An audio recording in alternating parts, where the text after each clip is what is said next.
Hi, welcome back to the channel. Today I'm going to show you how to sew mitered borders onto your quilt top. With standard borders, what we normally do is just sew down the top border, the bottom border, and then put the vertical borders on, or vice versa, depending on your process. That's just the one that I usually go through. And if you're going to put on two borders, you go through that same process again.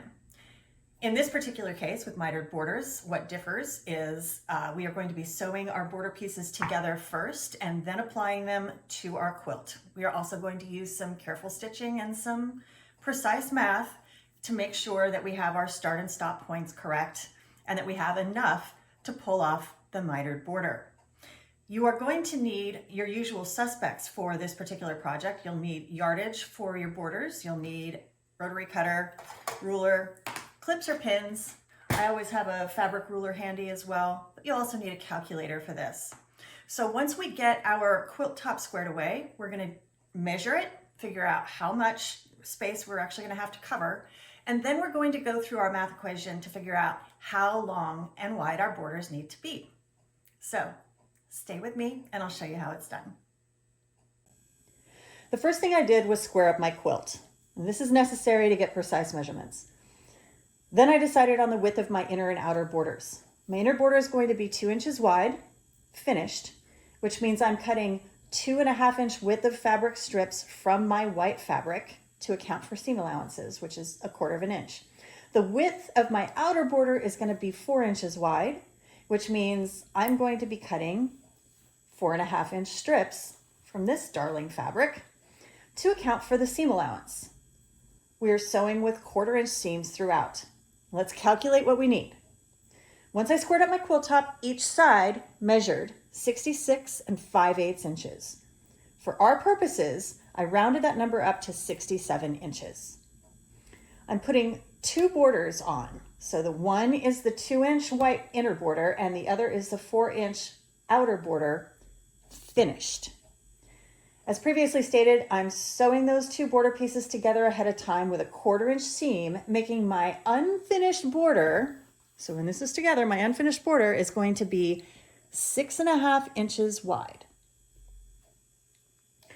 To calculate the length of each of the 4 border pieces, we're going to multiply the unfinished border width, which is 6.5 inches, by 2. That gives us 13. So 6.5 times 2 is 13 inches. Then I'm going to add another 4 inches onto that for wiggle room, and that gives us 17 inches. Then we're going to add 17 inches to the length of a quilt side, which is 67 inches. That gives us a total of 84 inches. So each of the 4 border pieces needs to be 84 inches long. 84 times 4 is 336, which is the total length of border fabric required.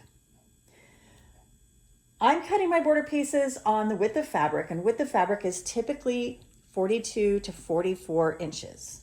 And I'm going to go with the conservative measurement of 42 inches. Let's say we only get 42 inches width of fabric. 336 inches divided by 42 is 8 exactly. So that means I need to cut 8 2.5 inch width of fabric strips from my white fabric and 8 4.5 inch width strips from my print fabric. So this particular quilt ended up being super easy. Once I cut my width of fabric strips, I can simply sew 4 sets of white and 4 sets of printed fabric strips, short ends together, just like so. You see I've got this seam right there. Same thing on this one. Got my seam right there. Then I'm going to sew 4 sets of the white strips together with 4 sets of the dark strips. Then I'll have my 4 border pieces ready to go. So let's take this to the sewing machine and get it done.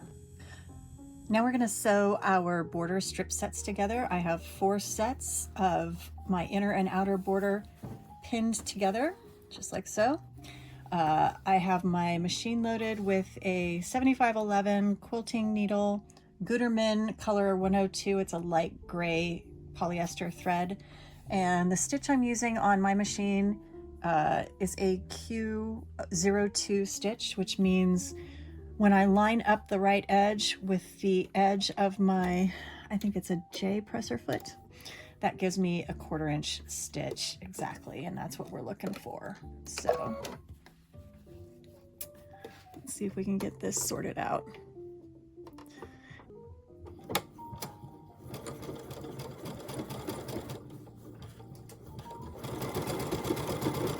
Okay, so I'm just going to sew right off the end of this, and I have 4 more of these to put together. So I am going to do what I always recommend doing, and that is chain piecing.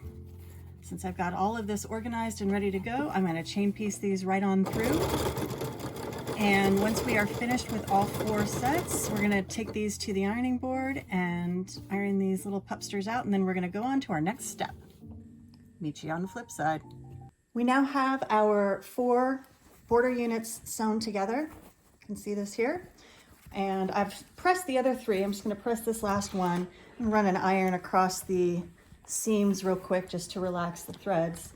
And then I'm just going to press this open, pressing it to the dark side. And once we get that done, we'll start assembling our borders on our quilt top. The next thing that we're going to do is at each corner of the quilt, we're going to make a mark that is, basically I'm going to draw a little box that's a 1/4 inch in. So we are using 1/4 inch seam allowances. So I'm going to draw, this is a heat erasable marker, by the way, or heat erasable pin. Technically, this is going to be covered by seam allowances, but I just use that anyway.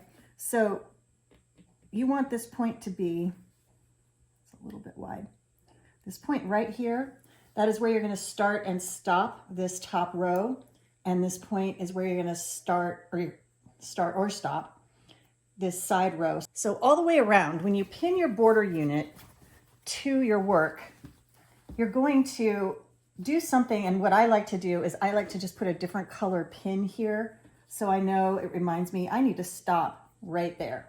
So I'm going to stop sewing right on that mark, and that usually keeps me in check. Now here's the other thing we're going to do. These border units, as you know, are much longer than the actual size of the quilt. So I'm going to fold this in half, and this is my halfway mark. So I'm just going to put a pin right here. So I know that's my halfway mark. And then I'm going to find my halfway mark on my quilt, and that's where I'm going to line this up so that I'm pretty sure that this is even when I start pinning it down. Okay, so I'm going to line this halfway mark up on my border unit with the halfway mark on my quilt. I'm going to pin this all down and go to the sewing machine, and that's going to happen on all 4 sides. But the key thing to remember here is that you do not want to at any point in time sew past this 1/4 inch mark going any way. So we're going to have a little bit of flap left off for all 4 border units when we sew them down. All right, let's go to the sewing machine. Okay, we're at the machine now, and we're at our starting point. And I did put this little off-colored pin, this red pin in here. I'm going to double check my measurements, but this is just telling me this is where I need to start. So I'm going to double check my measurements, and you probably can't see, but this has a 1/4 inch mark right here, and I'm just measuring it against where the back of my fabric is. So that looks about right. So what I'm going to do is move this underneath my needle, and I have this set up so that when I line my fabric up against the 1/4 inch mark on my sewing plate, I should hit the mark just about right. So now what I'm going to do is use my flywheel, and yep, it looks like I just about hit the needle right there. And now I'm just going to sew down like normal. I have this pretty well pinned, so I'm fairly confident that this is going to turn out all right. But I'm going to sew down, and then I will meet you at the end and kind of show you. It'll be basically the same thing. I'm going to be really cautious about just hitting my mark, stopping on exactly that 1/4 inch away from the end mark. And that's exactly the same thing I'm going to do for the other 3 sides as well once I'm done with this. So we will see you on the other side.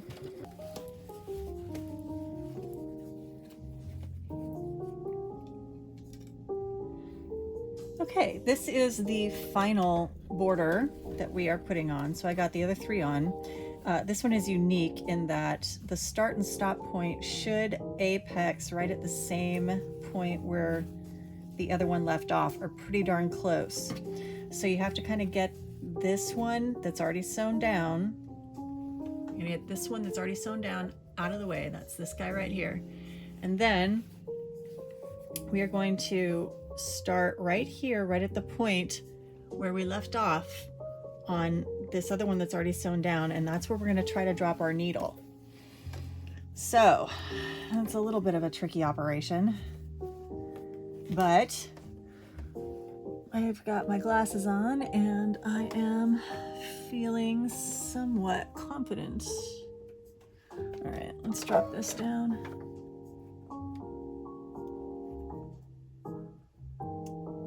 I've got you about lined up.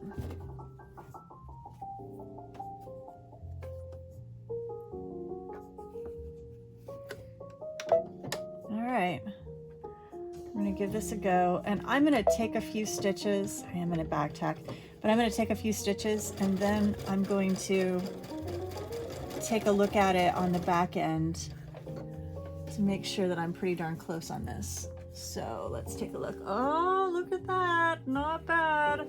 Not bad at all.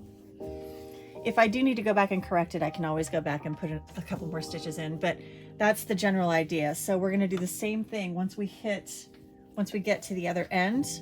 We are also going to try to get just as close to the mark as we possibly can so that our work ends up being pretty darn clean.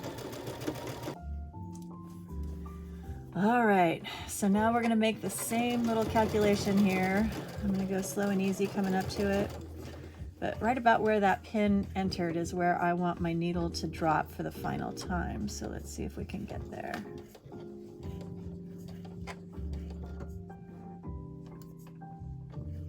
I think that's it. We're darn close. Okay. So we are going to take this over to the table. We're not going to sew, or we're not going to iron this out yet. What we're going to do is put this on a diagonal and draw a line so that we can create our mitered corners. All right, I'll show you how that's done in just a moment. Now we have our borders sewn on, and you can see in the corners we have these nice neat little corners meeting here and a fair bit of fabric hanging off. So I'm going to show you how we're going to pin, mark, and sew this together. This is a bit more of a trial with a big piece than it is with a small piece, and most people demonstrate with small pieces for a reason. But this is a larger piece, so what we're going to do here is we're at the bottom right corner of our piece right now. Okay, we are going to take this and fold it like so, crossing it over so that this meets diagonally. And I'm going to flip this. Now, the rest of this quilt over here really doesn't matter once you have this stable. So what I'm going to do, a couple of salient points. First thing is you want to line both of these up. So these tails that are hanging out need to get lined up and pinned. And as you do that, also note that you need to fold. This is why I didn't iron this down after I sewed this on. You need to fold this seam allowance up toward the inside of the quilt on both sides. So make sure that both sides are folded up toward the inside of the quilt. And once you get that there and you get this lined up, you're going to start pinning.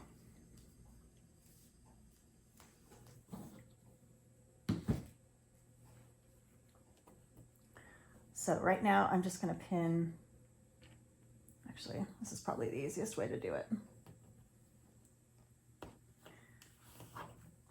And I want both of these to be exactly even, and they both should once I get this lined up. Making sure that your seam allowance is folded up toward, on both sides, toward the inside of your quilt. Now you're going to take a ruler, and all of our rulers have different markings on them for 30 degrees, 45, 60 degrees, right? So you're going to take the 45-degree angle, this line right here, and you're going to line it up exactly on the seam. Okay? And I'm lining it up exactly on the seam, and it's stopping right here where my last stitch is. So then this goes all the way out. Now this should be exactly 45 degrees, going all the way out to where I want to sew my line. So I'm going to sew this line that I just drew across here. That should be a 45-degree angle from right where I stopped sewing here all the way across this straight line here. All right, we're at our machine, and just to show you real quick what I've done here to make sure that this stays stable is I put another pin in here to pin the seam allowance on both sides toward the quilt. And now I've got my line. I have my machine set to sew right directly straight down this center line here. So I'm just going to get my center line lined up here. And then I'm going to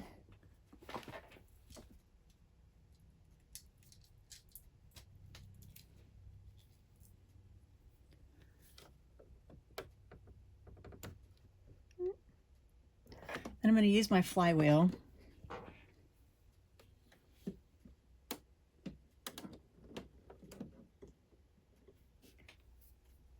and make sure that's right down on the dot where I want it to be. Okay. From here, I'm going to take a couple stitches, back tack, and then I'm going to go forward, keeping it right down that line that I drew using the 45-degree angle on my ruler. It gets a little harder to see here.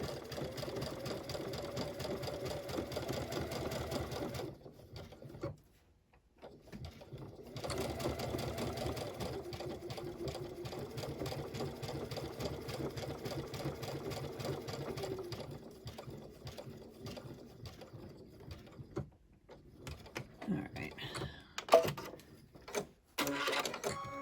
Okay.